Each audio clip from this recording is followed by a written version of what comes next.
తెల్లవారే వెలుగు రేఖలా పచ్చ పచ్చ పచ్చి మట్టి బొమ్మలా అల్లి బిల్లి వెన్న పాల నురగలా అచ్చ తెలుగు ఇంటి పూల కొమ్మలా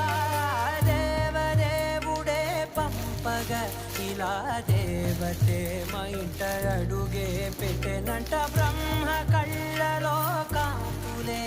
మా అమ్మలా మా కోసం మళ్ళీ లాలి